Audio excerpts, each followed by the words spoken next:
Alrighty, let's get to this recap, shall we? Hopefully you guys had a good trading day today. If you didn't take a trade today or if you lost today, it's all good. Just come back tomorrow. We still got 3 days left of the week, Wednesday, Thursday, Friday, so y'all will be fine.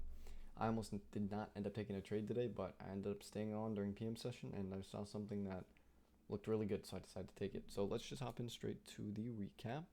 So coming into the morning, I noticed that before the open happened, we actually came down and took this low here on NQ and ES.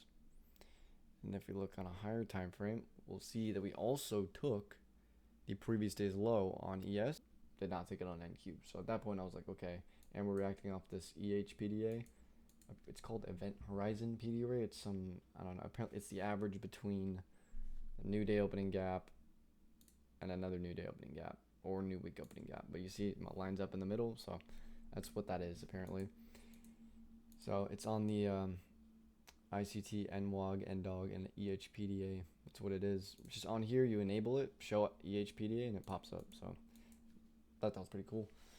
So we in the morning, we literally come down, tap that, trade back up into the, I believe it was a 5-minute inefficiency. Yes, so we trade up into the 5-minute inefficiency before open, and then boom, opening hits. So we have the SMT before open, and then we trade lower. I can pull up this damn chart. So we trade lower into this inefficiency, BPR on ES, and this BPR on NQ. And then from there, we get a closure above this high, and then that shoots us up higher.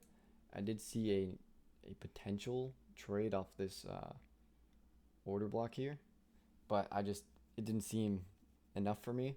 I kind of wanted more confirmation than just taking it off this order block.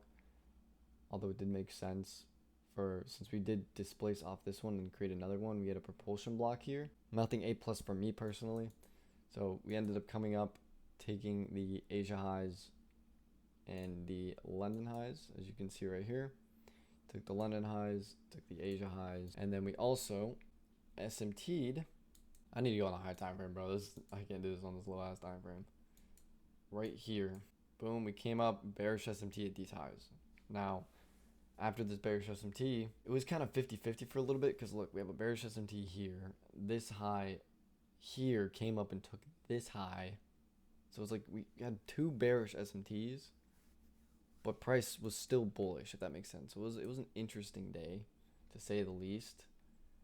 And you know, there wasn't really much we could do here. There was no trades to really take that were efficient. I'm sure there were scalps that you could have taken, but I just wanted something that wasn't gonna go 10 points and reverse, go 10 points, reverse.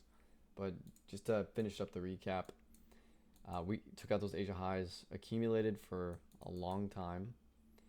And then if you hop down to the 15-minute, I need to get a new fucking mouse, bro. This thing does not want to scroll. So Asia highs were taken. SMT at this point, I'm just sitting on my hands. I don't want to take a short off of this. I don't want to do nothing because we got bullish SMT at the lows.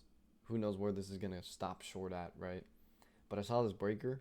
I knew we could probably come back down, hit this, and we also had a 15-minute gap here that we never hit at this point here. If you look right here, we failed to take the 15-minute gap. We traded back up into this mitigation, swept the low, had an SMT, discount of the range inside the breaker. Dude, that ES needs to keep up with my ass real quick. And then we have an SMT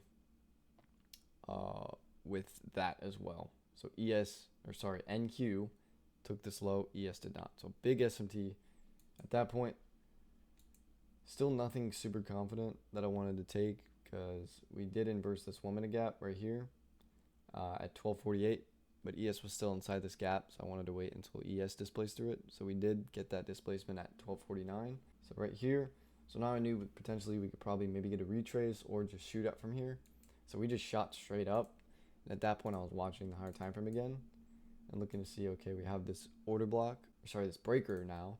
So if you look on the 30-minute, I mark this wick here, and that wick ends up turning into this breaker that we trade up above, right? We trade up above these highs, trade up above this high, and then we come back and retest it, also coming down as if you can see, SMTing with this fair value gap with ES. ES took the low on the fair value gap, NQ did not.